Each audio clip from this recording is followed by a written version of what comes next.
इसी बीच मोदी कैबिनेट की बैठक में हुए अहम फैसलों की जानकारी दे रहे हैं केंद्रीय मंत्री अश्विनी वैष्णव।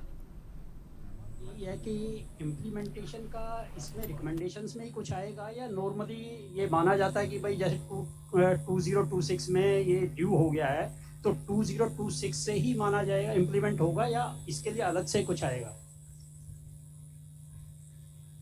नहीं, इसका स्पेसिफिक अभी तय होगा जब ये कंप्लीट इसके रिकमेंडेशन होंगे और इसकी एक इंटरिम रिपोर्ट आती है, उसमें इम्प्लीमेंटेशन की डेट तय होगी। सर असीम मनचंदा CNBC आवाज से। सर ये जो सब्सिडी अप्रूव हुई है वो कितनी अमाउंट है और ये किस ईयर के लिए अप्रूव हुई है? You can tell sir. Amount है 37,952 करोड़।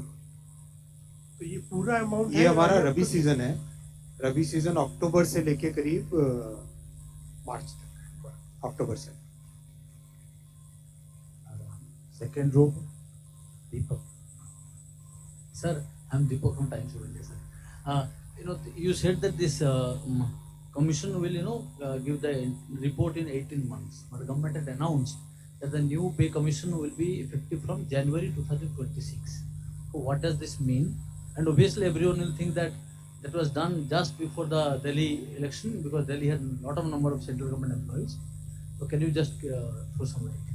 करीब करीब देखो, नॉर्म्स ऑलरेडी तय ही होते हैं इस तरह से कौन से डेट से इसका इम्प्लीमेंटेशन होता है, लेकिन इसका जो फॉर्मल तरीका है वो फॉर्मल तरीका है कि इंटरिम रिपोर्ट में इसकी एग्जैक्ट डेट आएगी, मोस्टली 1 जनवरी 2026 से ही होगी। Third row 17 Sandeep Das from Financial Express. Is this increase in the fertilizer subsidy is likely to be revised?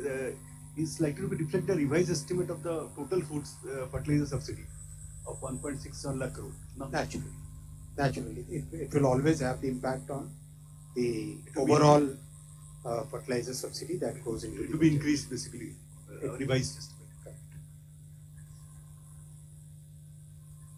Third row you ISC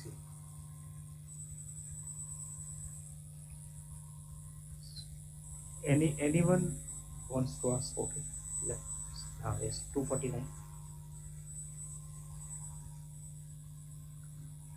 प्रशांत उसाई न्यूज़ 24/7। इसके अलावा एक सवाल पूछूं कि छठ में ट्रेन की सक्सेस स्टोरी कोई है आपके पास बताने के लिए?